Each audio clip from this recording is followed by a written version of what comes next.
Now it came about on the day when the Lord spoke to Moses in the land of Egypt, that the Lord spoke to Moses, saying, I am the Lord, say to Pharaoh king of Egypt all that I say to you. But Moses said before the Lord, Behold, I am unskilled in speech. How then will Pharaoh listen to me? 여호와께서 애굽 땅에서 모세에게 말씀하시던 날에 여호와께서 모세에게 말씀하여 이르시되 나는 여호와라 내가 내게 이르는 말을 너는 애굽 왕 바로에게 다 말하라. 모세가 여호와 앞에서 아뢰되 나는 입이 둔한 자이오니 바로가 어찌 나의 말을 들으리이까. 아멘.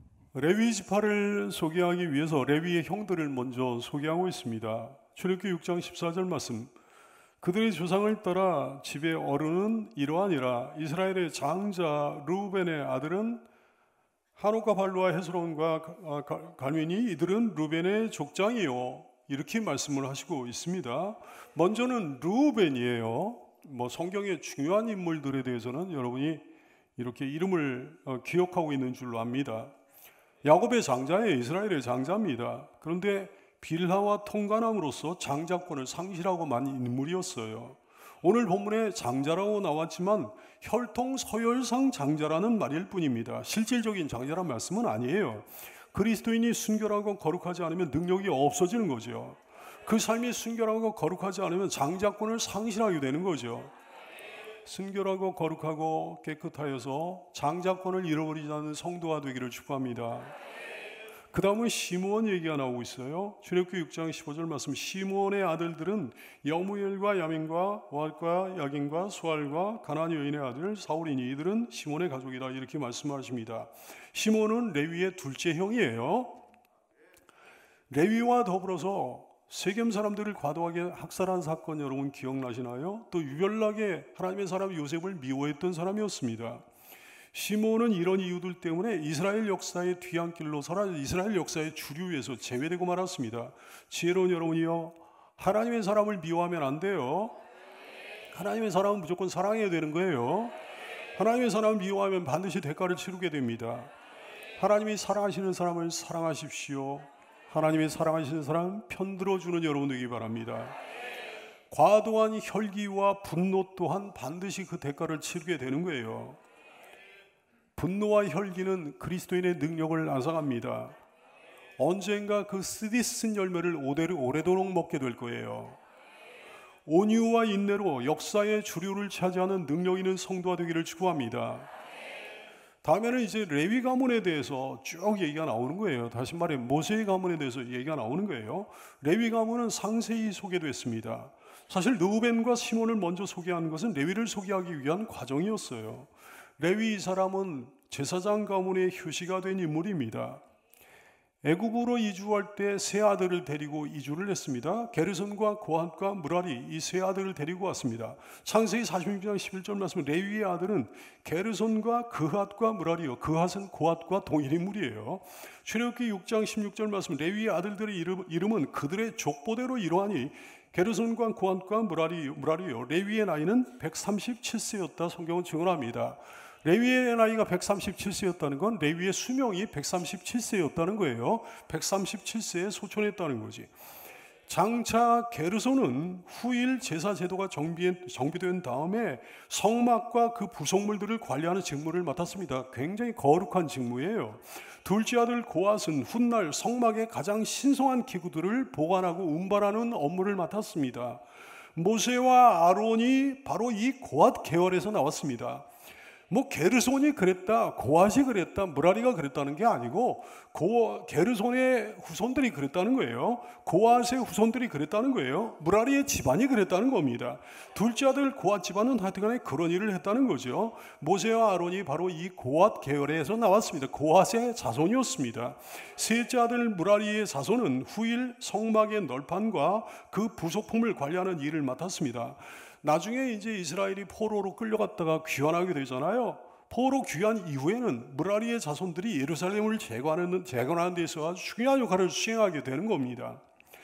16절 말씀에 보니까 게르손과 고핫과 무라리 이름을 열거한 순서는 그 족보대로 한 거다 이렇게 말씀하셨습니다. 출애굽기 6장 16절 말씀, 레위의 아들들의 이름은 그들의 족보대로 이러하니 게르손과 고핫과 므라리요 이렇게 말씀하셨어요.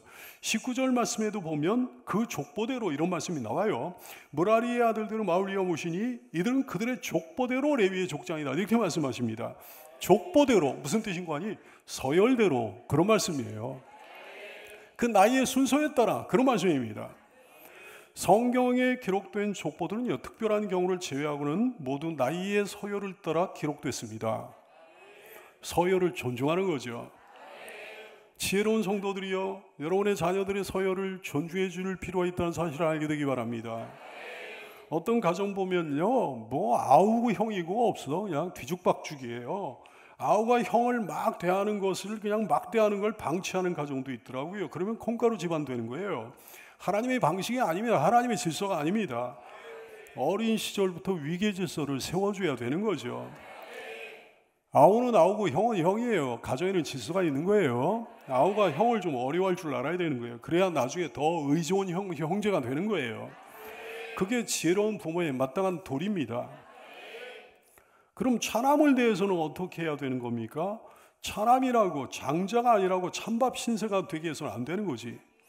하나님이 은혜를 베풀어 주시면 차남이 장남보다 뛰어난 인물이 될 수도 있다는 것이 또 영적인 원리예요. 야곱과 에서를 보십시오. 또 모세를 보십시오. 모세도 장남이 아니에요. 다윗을 보십시오. 다윗도 장남과는 거리가 멀어요. 그러므로 차남에게는 이 아이가 혹시 야곱이나 모세나 다윗 같은 사람이 아닐까 주시하면서 돌볼 필요가 있는 거죠.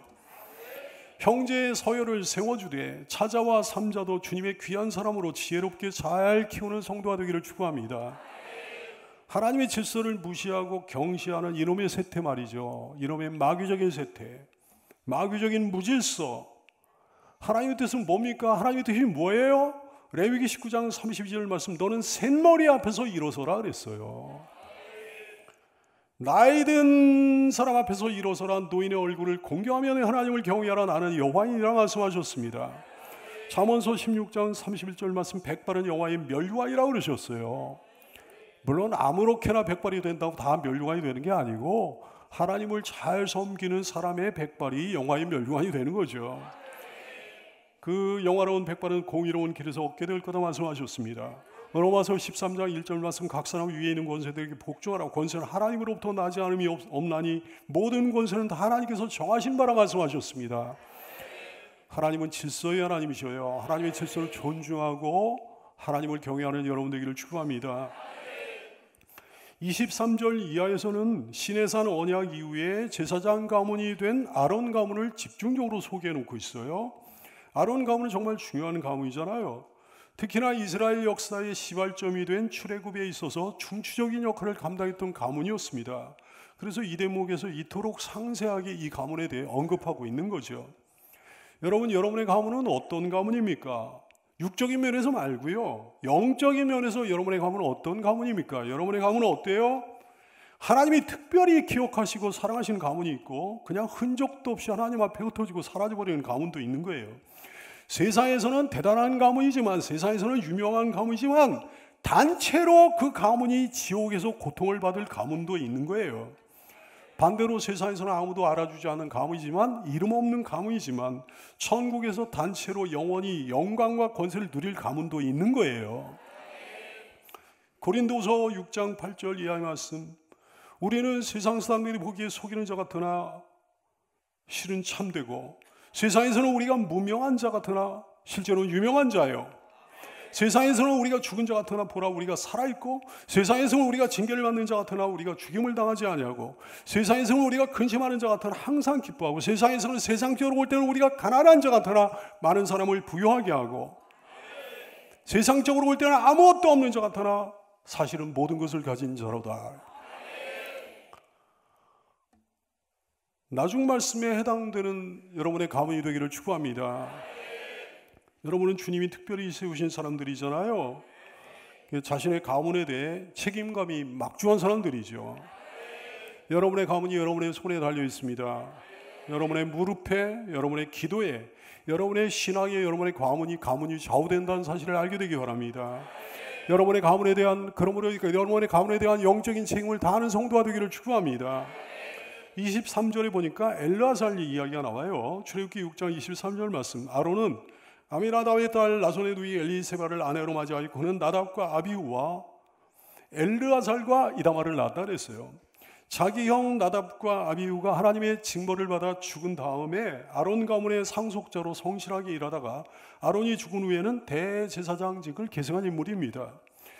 이다말에 대해서 얘기가 나와요. 아론의 넷째 아들이에요. 후일 이다말 자손의 조상이 된 인물이죠. 광야 행진 시에 나중에 이제 광야에서 이스라엘 백성들이 행진하게 되잖아요. 광야 행진 시에 제사장으로서 그 직분을 성실하게 수행한 인물이었습니다. 25절에 빛나는 이름이 나와요. 누굽니까? 비느하스요. 출애굽기 6장 25절 말씀. 아론의 아들 엘르아살은 부디엘의 딸 중에서 아내를 맞이하여 그는 비느하스를 낳았으니 이들은 레위 사람의 조상을 따라 가족의 어른들이라 그랬어요. 비느하스는 아론의 손자입니다. 빛나는 이름 비느하스, 위대한 용사예요. 하나님의 거룩한 분노로, 사랑하는 여러분, 하나님이 분노하실 때 함께 분노할 수 있어야 되는 거예요. 하나님이 분노하실 때 실실 웃으면 안 되는 거지. 하나님이 분노하시는데 자기는 좋다고 그러면 안 되는 거지. 하나님이 어떤 사람들에 대해 분노하시는데 자기는 그 사람 사랑한다고 그러면 안 되는 거 아니겠어요? 하나님의 거룩한 분노로 이스라엘 내에 만연한 음행과 우상숭배를 척결했던 인물이었습니다. 하나님께로부터 비느하스 언약을 얻었던 인물이에요. 정의의 사람입니다. 남자 중에 남자예요. 부친 엘르아살 사후에 대제사장직을 계승했습니다. 하지만 이 좋은 집안에서도, 레위 집안에서도 불성실한 사람이 막 섞여져 나오는 거예요. 사람들의 이름을 가만히 살펴보면 이 가문의 영역을 알게 됩니다. 23절에 보니까 나답과 아비후라는 유명한 이름이 나오잖아요. 유명한데 좋은 의미에서 유명한 게 아니에요. 아주 부정적인 의미에서 유명합니다. 훗날 성막에서 하나님의 뜻을 무시했어요. 하나님의 뜻에 불순종했어요. 다른 불로 분향을 들이다가 죽임을 당하고 맙니다.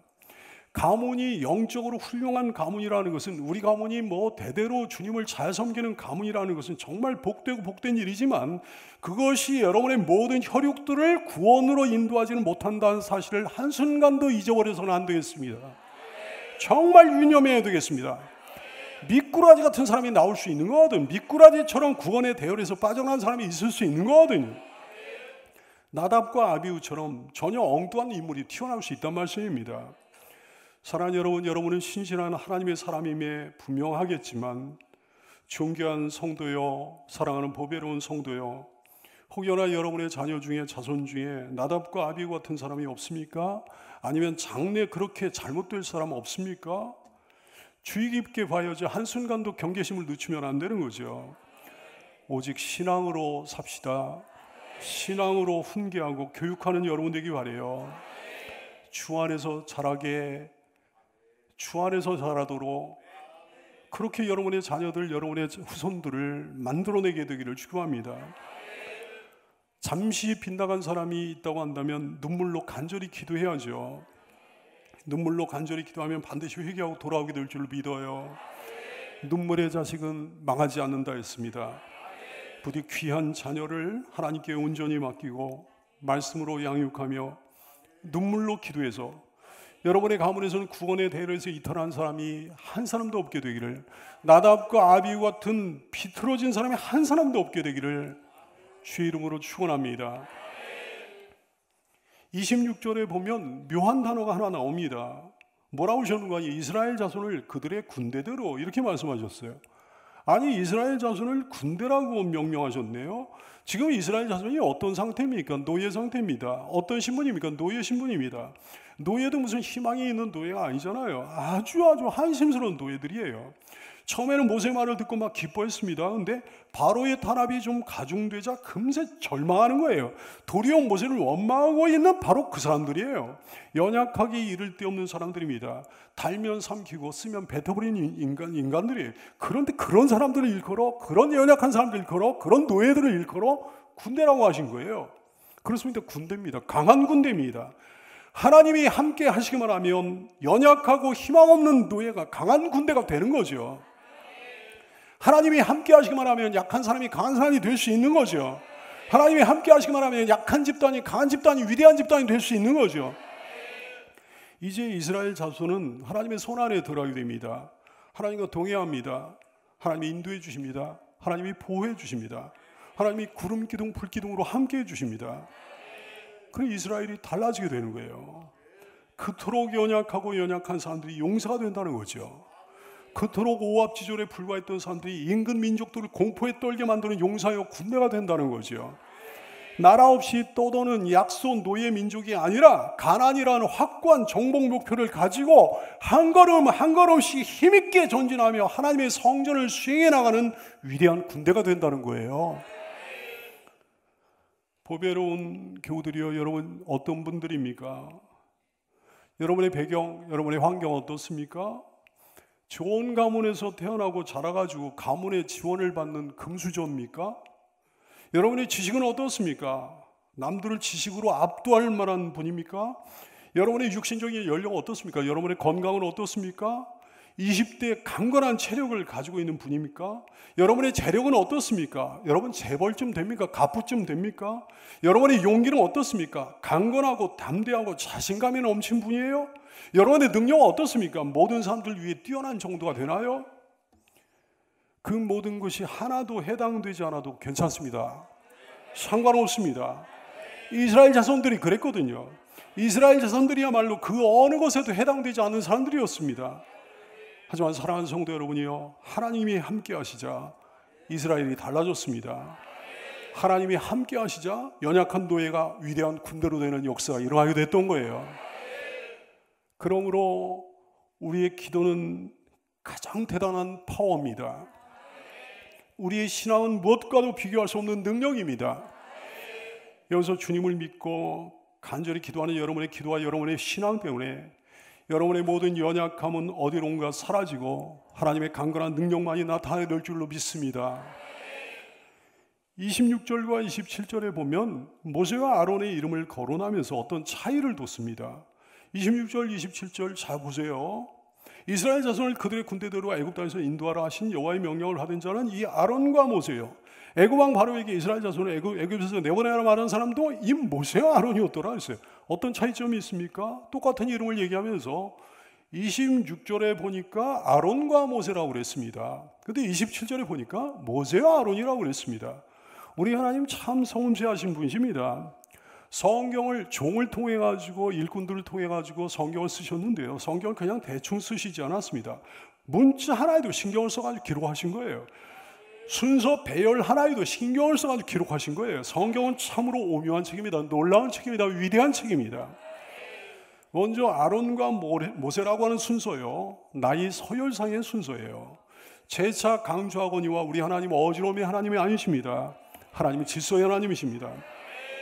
그러기에 가문 내의 유교적인 혈육관 질서는 오늘날 이건 전통적인 우리나라의 유교적인 혈육관의 질서가 개판이 되고 있는 상황입니다만은 유교적인 혈육관 질서는 사실 하나님의 질서에 부합되는 질서라 얘기해요.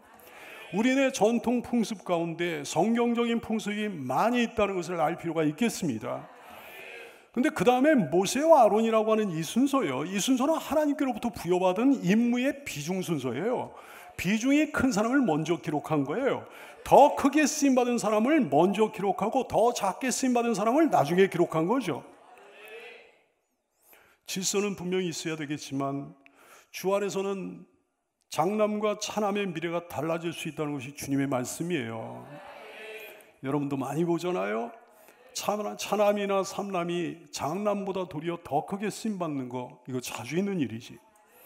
주 안에서는 참으로 약한 것이 강한 것이 되는 거예요. 주님이 하시는 거예요. 주님 손에 달려 있는 거예요. 아론과 모세, 또 모세와 아론, 이 두 가지 순서에 내포되어 있는 두 가지 영적인 원리를 다 기억하고 다 이해하는 지혜로운 성도가 되기를 축원합니다. 28절로 30절까지 말씀을 우리가 오늘 읽었는데요, 이 말씀은 10절로 12절까지 말씀이 반복된 겁니다. 반복해가지고 이 기록을 하신 거예요. 출애굽기 6장 28절 이하의 말씀, 여호와께서 애굽 땅에서 모세에게 말씀하시던 날에 여호와께서 모세에게 말씀하시되 나는 여호와라, 네가 내게 이른 바를 너는 애굽 왕 바로에게 다 말하라. 그랬더니 모세가 여호와 앞에서 이르되 하나님, 저는 입이 둔한 사람입니다. 바로가 어찌 제 말을 듣겠습니까? 또 그러는 거예요. 엄격히 말하면 3번을 반복해가지고 이 기사를 실어놨습니다. 3장과 4장에 보면 이 기사가 자세히 나와 있지 않습니까? 왜 하나님께서는 특별히 이 부분을 강조해가지고 특별히 반복해가지고 자꾸만 이 얘기를 실어놓으신 걸까요? 잘 들으세요. 하나님의 일은 사람이 하는 게 아니라는 거예요. 하나님의 일은 어디까지나 하나님이 하시는 거라는 거예요. 어디까지나 하나님이 하시는 것임을 강조하시기 위함입니다. 모세가 자기는 입이 둔한 사람이라고, 자기는 못한다고, 자기는 능력이 없다고, 자기는 일을 할 수 있는 자격을 갖춘 사람이 아니라고 자꾸만 뒤로 뺐다는 점을 강조하셨습니다. 사람의 나약함을 강조하시기 위해 가지고 그 말씀을 계속해서 말씀하시는 거예요. 비록 일꾼으로 선택됐지만 하나님의 도움 없이는 아무것도 할 수 없었던 모세의 나약함을 강조하시기 위해 가지고 이 말씀을 강조하지 반복해 가지고 계속 말씀하시는 거예요. 하나님의 일은 어디까지나 하나님의 주권적 사역이라는 거예요. 하나님의 일은 하나님의 단독적인 사역이라는 거예요. 하나님이 하신다는 거예요.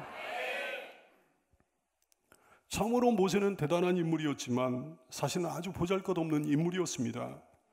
하나님이 시키시는 일에 이 핑계 저 핑계 대면서 자꾸만 뒤로만 뺐던 인물이었어요. 하지만 하나님께서는 그런 사람을 들어 쓰셔서 이스라엘 역사상 유례없는 대지도자가 되게 하셨습니다. 보배로운 성도요, 여러분 이거 아셔야 돼요. 여러분 이렇게 고백해야 돼요. 이 종이 지금까지 목회하면서 한 번도 빠짐없이 그렇게 고백했듯이 여러분도 그렇게 고백해야 돼요. 여러분에게 있는 모든 것 아무것도 아니에요. 여러분의 은사 아무것도 아니에요. 여러분의 재능, 여러분의 능력 아무것도 아니에요. 여러분의 스펙 아무것도 아니에요. 여러분이 지금까지 해온 업적들 아무것도 아니에요. 여러분에게 있는 여러분의 모든 소유 아무것도 아니에요. 주님 밖에 있으면 여러분이 아무것도 아니라는 사실을 알게 되기를 축복합니다. 주님 안에 있으면 그러나 여러분의 약함이 강함이 되고 여러분의 무능이 능력이 될 줄 알게 되기를 축복해요. 그러므로 우리 이렇게 고백합시다. 나는 아무것도 아닙니다. 나는 아무것도 아닙니다. 여러분 우리 내일도 이렇게 고백합시다. 나는 아무것도 아닙니다. 나는 아무것도 아닙니다. 우리 일평생 이렇게 고백하면서 합시다. 나는 아무것도 아닙니다. 나는 아무것도 아닙니다. 기도하겠습니다.